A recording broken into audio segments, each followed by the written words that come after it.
ना सृष्टि है, और जितने दिन फैल के खेलते हैं वही जीवन है। इसीलिए तो जब ज्ञान हो जाता है तो पूरी सृष्टि से राग खत्म हो जाता है। कुछ नहीं, कोई 10-20 नहीं है, यहाँ एक ही है। एक ही परमात्मा का सारा खेल चल रहा है, वही आप भी हैं। लेकिन आप अपने को जान पा रहे हैं, मैं परमात्मा कैसे हो सकता हूं? तो आप देह भाव से बोल रहे हैं। स्वरूप में आइए, स्वरूप कौन है? स्वरूप कौन है? तो स्वरूप का ज्ञान है नहीं। तो इसीलिए देह भाव के होने के कारण जन्म मरण, दुख सुख, लाभ हानि, मान अपमान, जय पराजय ये भोगना पड़ रहा है। बड़ा कठिन है। इसीलिए भजन करो और मुक्त हो जाओ। साधन धाम मोक्ष कर द्वारा, मोक्ष को प्राप्त कर लो तो ये जीवन सार्थक हो जाएगा। नहीं तो फिर ये चलता रहेगा, पुनरपि जननम पुनरपि मरणम पुनरपि जननी जठरे शयनम। भगवान ने किसी को नहीं रचा, अपने आप से अपने आप को रचा है, दूसरा कोई नहीं है। आप देखो ये क्या है? पंचभूतों से बना हुआ शरीर है ना। पंचभूत कौन है? ये परमात्मा स्वरूप है, परिवर्तनशील है।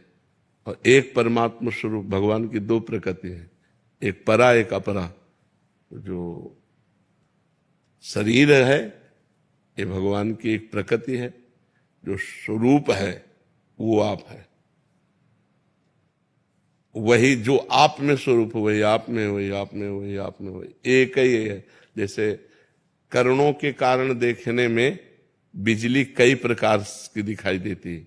एक बिजली लाइट दे रही, एक बिजली हवा दे रही, एक बिजली ठंडा कर रही, एक बिजली हीटर में निकल रही। लेकिन क्या बिजली कई प्रकार की है क्या? कि ये बिजली गर्म करेगी, ये बिजली ठंडा करेगी, ये बिजली हवा फेंकेगी, ये बिजली रोटी बनाएगी। बिजली तो कई प्रकार की नहीं है, यंत्र कई प्रकार के हैं, करण कई प्रकार के हैं, उनमें वो पावर वैसे ही जाकर प्रभावित हो जाता है। ऐसे एक बिजली है। अगर संपूर्ण ब्रह्मांड में पूछी जाए तो बिजली एक है ना? और उसके करण कितने हैं? करोड़ों हो सकते हैं, करोड़ों करण है, करोड़ों प्रकार से उसका प्रयोग हो रहा है। ऐसे ही ये करोड़ों अरबों करण हैं, लेकिन इसमें परमात्मा का पावर एक है। अब करण है दुष्ट स्वभाव का रचा हुआ, अब वो दुष्टता ही करेगा, तो बोले इसमें परमात्मा कैसे हो सकता है? नहीं, परमात्मा ही है। वो करण के प्रभाव से ऐसा बोल रहा है। जैसा जैसा स्वभाव, जैसी जैसी प्रकृति, तो परमात्मा तत्व तो वैसे ही जाके बर्ताव कर रहा है। तो लगता है ये परमात्मा कैसे हो सकता है? ये परमात्मा कैसे हो सकता है? नहीं, परमात्मा ही है अंदर से। वो अपने को नहीं जान रहा है और वो उसका स्वभाव है। वो कर्म के अनुसार ऐसी स्थिति को प्राप्त होकर ऐसा बर्ताव कर रहा है। जैसे इसमें भी बिजली है और ये भी बिजली से चल रहा है। बिजली कितनी लघु हो सकती है और बिजली कितनी महान हो सकती है। बड़े बड़े मशीनें चल रही फैक्ट्रियों में, नहीं चल रहे, बड़े बड़े कार्य उससे हो रहे। तो एक छोटा सा पंखा भी उसी से चल रहा है, छोटा सा माइक भी चल रहा है। तो एक चींटी से लेकर ब्रह्मा तक सब उसी परमात्मा से संचालित है। वही परमात्मा है, दूसरा नहीं उसमें। और हम लोग द्वैत में ही फंसे हुए, दूसरा है, ये सब दूसरे हैं। हमारा परिवार, हमारा घर, मैं, शरीर, इसी अज्ञान की निवृत्ति के लिए अध्यात्म है। जब अध्यात्म, तो एक स्वप्न चल रहा है। जैसे स्वप्न में आपने देखा, बहुत सी सामान देखा, बहुत से व्यक्ति देखे, अच्छा बुरा स्वप्न देखा, क्या कुछ होता है क्या?